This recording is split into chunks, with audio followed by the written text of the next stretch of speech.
முத்தழகுல முத்தழகுக்கு உண்மை தெரிஞ்சதா இல்லையா? தெரிஞ்சதுக்கு அப்புறம் அவங்க எப்படி ரியாக்ட் பண்ணாங்கன்னு பார்க்கலாம் வாங்க.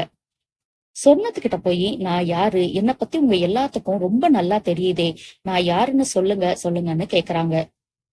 ஆனா சொர்ணம் சொல்ற மாதிரி இல்ல. அதுக்கப்புறம் அந்த போட்டோவை எடுத்துக்கிட்டு அமுதன் கிட்டயும் ஸ்வேதா கிட்டயும் போய் நான் யாருன்னு சொல்லுங்க, உங்க அண்ணனுக்கு அண்ணி மாதிரியா அப்படின்னு கேக்குறாங்க. என்ன பிரச்சனை, என்னாச்சு அப்படின்னு பூமி வந்து கேட்க, அவரோட காலரை பிடிச்சு நான் உங்களுக்கு யாரு சொல்லுங்க அப்படின்னு கேக்குறாங்க. போட்டோவை பார்த்தாலே புருஷன்னு தெரியலையாமா, இதை இத்தனை தடவை வேற கேட்டுக்கிட்டே இருக்கணுமா? சீரியல்ல பாதி நேரம் முழுசா நான் யாரு நான் யாருன்னு தான் கேட்டுட்டு இருந்தாங்க. ஒரு வழியா பூமி நான் தான் உன் புருஷன்னு சொல்லிடுறாரு. இப்பதான் இத புதுசா கேக்குற மாதிரி பயங்கரமா ஷாக் ஆகுறாங்க முத்தழகு.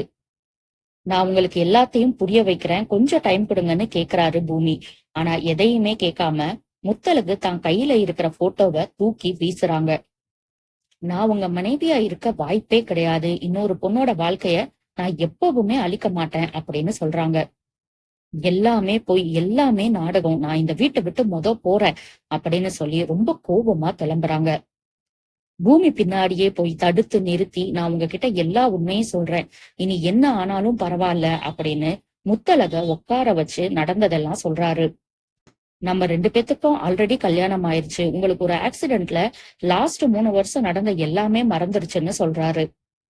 எப்படி முத்தழகு, என்ன நீங்க மறந்தீங்க அப்படின்னு ரொம்ப ஃபீலிங்ஸா பேசுறாரு. ஆக்சிடென்ட்ல நீங்க கண்ணு முழிக்கும் போது நீங்க கண்ணு முழிச்சிட்டீங்களேன்னு ரொம்ப சந்தோஷமா வந்து பார்த்தேன். ஆனா உங்களுக்கு என்ன அடையாளமே தெரியல, எங்க அம்மாவையும் அடையாளம் தெரியல. அதுக்கப்புறம் நடந்த எல்லாமே உங்களுக்கு தெரியும், இதுதான் உண்மை, இதுதான் நிஜம்னு சொல்லிடுறாரு.